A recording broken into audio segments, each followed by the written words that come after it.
Chapter 22. The Future Shrine Maiden. The bones clattered as they were placed in the ceramic jar. It could fit only a few shards, barely enough to fill both palms. Hair white as a decorative tassel was held back with a woven blue hairband. The nameless girl whose bones were now in the jar had surely never dreamed that she would go on to be venerated in a far country. She would never have envisioned the crowds of people attending the departure of her remains, couldn't have imagined the songs of peace and rest sung for her repose as her bones went on their way. As she left the scene, Maomao touched the black sash she was wearing, a sign of loss, but no more than a sign. After all that had happened, the shrine maiden died as planned. Not only Maomao, but even her father had been present to inspect the body. Had it been any other physician, Maomao had intended to have the shrine maiden take the drug that made one truly die for a brief period. But my old man would never be fooled. She felt bad for threatening the shrine maiden, but she also knew that her father was a very soft touch where people's lives were concerned.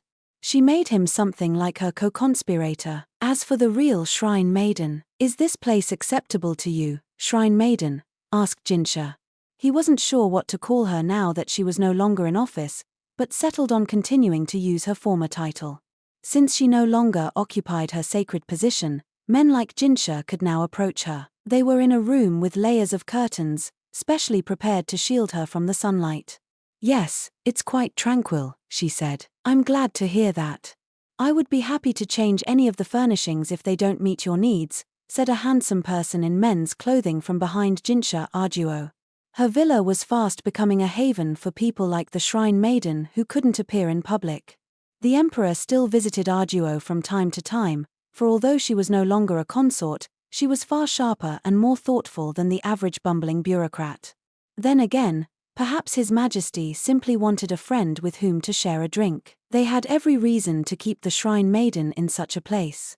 She hadn't wished to give up her office while within Shower's borders. Instead, she had traveled abroad to die and let her body disappear. Political asylum had been out of the question for her. Her authority as shrine maiden would have plummeted.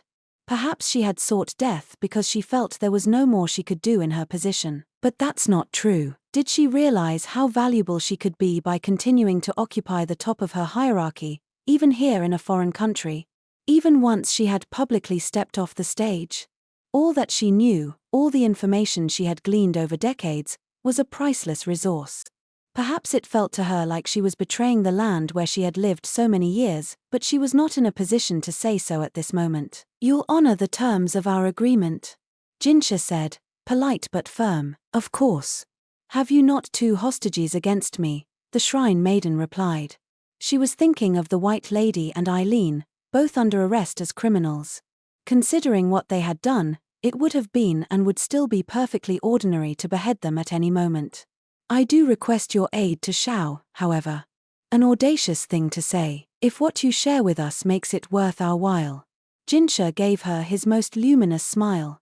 It might not work on the shrine maiden, who was in some way beyond gender, but it somehow looked blinding even in her dim chamber. There was no foul and fair in politics, only things that ended well or not.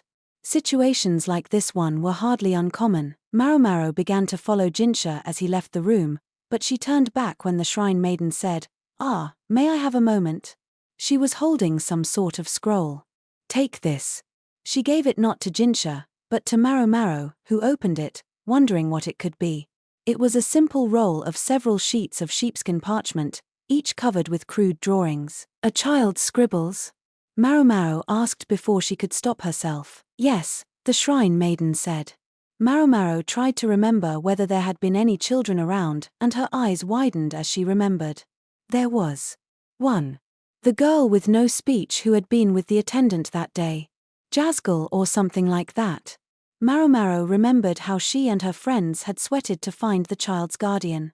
"I haven't seen her around the villa, though." Maomao looked at Jazgal's pictures, wondering what significance they held. She grunted. One of the images, drawn in dyes, showed 2 people wearing white clothes. Young women, Maomao thought. One of them had bandages wrapped around her arm. "Is this me?" she asked. "It is." If Jazgal had drawn her and Yarrow, Maomao supposed she was obliged to accept the picture. It was strange, though when they'd met Jazgal, Inin had been with them. And none of them had been wearing their medical assistant outfits. As she puzzled over this mystery, Maomao noticed some numbers on the back of the parchment. Probably a date, but written in numerals she didn't recognize. "So, what is this?" she asked. "Jazgal drew it before we left Shao." "Before you left?" But that didn't make any sense. That would have been long before she'd met Maomao and the others. Was the Shrine Maiden making some kind of joke? For once, the Shrine Maiden appeared amused. "Did I not tell you that when I was gone, there would be another Shrine Maiden?" That day, the day she got lost, Jazgal was uncharacteristically demanding.